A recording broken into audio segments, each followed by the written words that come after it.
কখনো কি ভেবেছেন আপনার জন্য আল্লাহ কি লিখে রেখেছেন? একবার শুধু নিজেকে এই প্রশ্নটি করুন। যদি আজ আল্লাহ আপনাকে বলে দিতেন আগামী 1 বছরে আপনার জীবনে কি ঘটবে, আপনি কি তা জানতে চাইতেন? আপনার রিজিক, আপনার সফলতা, আপনার দোয়া কবুল হবে কি না, আপনার কষ্ট কখন শেষ হবে, এসব কি আগে থেকেই জানা সম্ভব? অনেকেই এই প্রশ্নের উত্তর খুঁজতে ভুল পথে চলে যান। কিন্তু ইসলাম আমাদের কি শিক্ষা দেয়? আজকের ভিডিওতে আমরা কুরআন ও সহি সুন্নাহর আলোকে জানব। কেন অদৃশ্যর জ্ঞান একমাত্র আল্লাহর, তাকদিরে ঈমানের প্রকৃত অর্থ কী এবং কিভাবে আল্লাহর উপর ভরসা রেখে শান্তিপূর্ণ জীবন গড়া যায়। তাই ভিডিওটি শেষ পর্যন্ত দেখুন। ইনশাআল্লাহ আজকের আলোচনা আপনার হৃদয়ে নতুন আশা জাগাবে। আসসালামু আলাইকুম ওয়া রাহমাতুল্লাহি ওয়া বারাকাতুহু। প্রিয় ভাই ও বোনেরা, আল্লাহর অশেষ রহমতে আশা করি আপনারা সকলেই ভালো আছেন। আজকের বিষয়টি এমন একটি প্রশ্ন যা হয়তো আমাদের সবার মনেই কখনো না কখনো এসেছে। আমার জন্য আল্লাহ কি লিখে রেখেছেন? আমার ভবিষ্যৎ কেমন হবে? আমি কি সফল হব? আমার দোয়া কি কবুল হবে? আমার জীবনের কষ্ট কি একদিন শেষ হবে? এই প্রশ্নগুলোর উত্তর জানতে অনেকেই জ্যোতিষী, ভাগ্য গণনাকারী বা বিভিন্ন কুসংস্কারের দিকে ঝুঁকে পড়েন।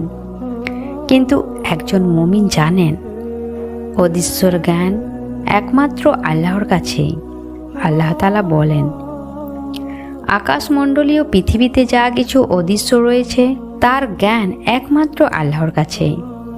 তাই আজ আমরা কুরআন ও সহি সুন্নাহর আলোকে জানার চেষ্টা করব কিভাবে আল্লাহর তাকদীরের প্রতি বিশ্বাস রেখে সুন্দর জীবন গড়া যায়। প্রথমত, তাকদীরে ঈমান আনা। ইসলামের 6টি মৌলিক ঈমানের একটি হলো তাকদীরে বিশ্বাস, অর্থাৎ যা হয়েছে, যা হচ্ছে এবং যা হবে সবই আল্লাহর জ্ঞানের মধ্যে রয়েছে। কিন্তু এর মানে এই নয় যে মানুষকে কোনো চেষ্টা করতে হবে না। রাসূলুল্লাহ সাল্লাল্লাহু আলাইহি ওয়াসাল্লাম আমাদের শিখিয়েছেন, আগে চেষ্টা করো, তারপর আল্লাহর উপর ভরসা করো। তাই ভাগ্যর অজুহাত দিয়ে অলস বসে থাকা ইসলামের শিক্ষা নয়। দ্বিতীয়ত, আল্লাহ কখনো অন্যায় করেন না। অনেক সময় আমরা বলি, কেন আমার সাথে এমন হলো? কিন্তু আমরা পুরো চিত্রটি দেখি না। যে পরীক্ষাকে আমরা অভিশাপ ভাবছি সেটাই হয়তো আমাদের জান্নাতের কারণ। যে মানুষটি আমাদের জীবন থেকে চলে গেছে সে হয়তো আমাদের জন্য কল্যাণকর ছিলই না। আল্লাহ সব জানেন, আমরা জানি না।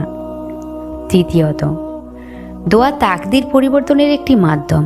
অনেকে মনে করেন যা লেখা আছে তাই হবে, তাহলে দোয়া করে লাভ কি? কিন্তু রাসূল সাল্লাল্লাহু আলাইহি সাল্লাম আমাদের দোয়া করতে উৎসাহ দিয়েছেন, কারণ আল্লাহ এমনভাবেও বিষয় নির্ধারণ করতে পারেন যে বান্দা যদি আন্তরিকভাবে দোয়া করে তবে সে কল্যাণ লাভ করবে। তাই কখনো দোয়া করা ছেড়ে দেবেন না। চতুর্থ, কষ্ট মানে আল্লাহ আপনাকে ভুলে যাননি। প্রিয় ভাই ও বোনেরা, সবচেয়ে প্রিয় নবীদের জীবনেও ছিল অসংখ্য পরীক্ষা। যেমন হযরত আইয়ুব আলাইহিস সালাম দীর্ঘদিন অসুস্থ ছিলেন। হযরত ইউসুফ আলাইহিস সালাম কারাগারে ছিলেন। রাসূলুল্লাহ সাল্লাল্লাহু আলাইহি ওয়াসাল্লাম বহু কষ্ট সহ্য করেছেন। তাই কষ্ট আসা মানে আল্লাহর অপছন্দের বান্দা হওয়া নয়, বরং অনেক সময় এটি ঈমানের পরীক্ষা। পঞ্চম বিষয়, যা আপনার জন্য নির্ধারিত তা কেউ কেড়ে নিতে পারবে না। রিজিক, চাকরি, সম্মান কিংবা বৈধ জীবনসঙ্গী যা সত্যই আপনার জন্য নির্ধারিত তা কেউ কেড়ে নিতে পারবে না। তাই মানুষের প্রতি অতিরিক্ত ভয় নয়, আল্লাহর উপর ভরসা রাখুন। 6 নম্বর, পাপ তাকদীরের অজুহাত হতে পারে না। কেউ যদি বলে আমি গুনাহ করেছি, কারণ আল্লাহ এটাই লিখে রেখেছেন, এটি সঠিক ধারণা নয়। আল্লাহ মানুষকে বিবেক, ইচ্ছা শক্তি এবং সঠিক ভুলের জ্ঞান দিয়েছেন। তাই আমাদের কাজের জন্য আমরাই দায়ী। 7 নম্বর, আল্লাহর পরিকল্পনা সব সময় উত্তম। কখনো এমন হয়েছে কি যে জিনিসটি না পাওয়ায় আপনি কষ্ট পেয়েছিলেন, পরে বুঝেছেন সেটিই আপনার জন্য ভালো ছিল? এটাই আল্লাহর পরিকল্পনার সৌন্দর্য। আজ যা বুঝতে পারছেন না, হয়তো কয়েক বছর পরে তার হিকমত বুঝতে পারবেন। 8 নম্বর, ভবিষ্যতের চিন্তা নয়, বর্তমানকে সুন্দর করুন। আমরা ভবিষ্যৎ নিয়ে এত চিন্তা করি যে আজকের ইবাদত, দায়িত্ব ও নেক আমল ভুলে যাই।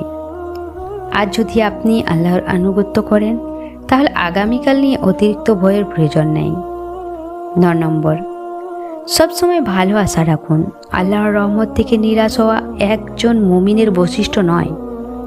যত বড় সমস্যাই হোক না কেন, মনে রাখবেন আল্লাহ চাইলে মুহূর্তের মধ্যে পরিস্থিতি বদলে দিতে পারেন।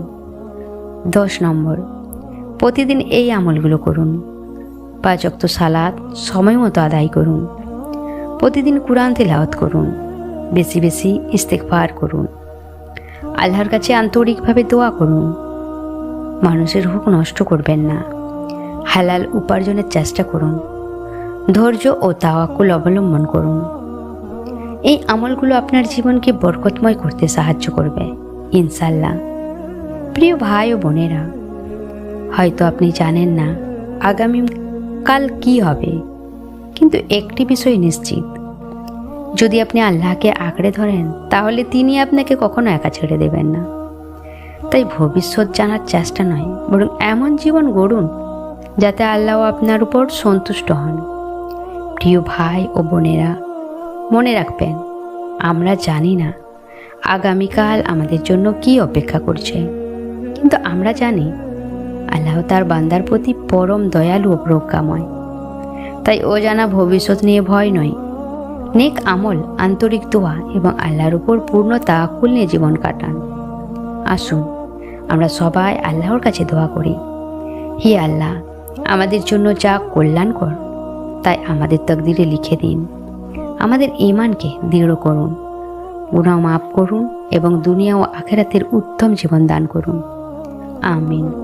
ভিডিওটি যদি আপনার ভালো লেগে থাকে তাহলে একটি লাইক এবং প্রিয়জনদের সঙ্গে শেয়ার করুন।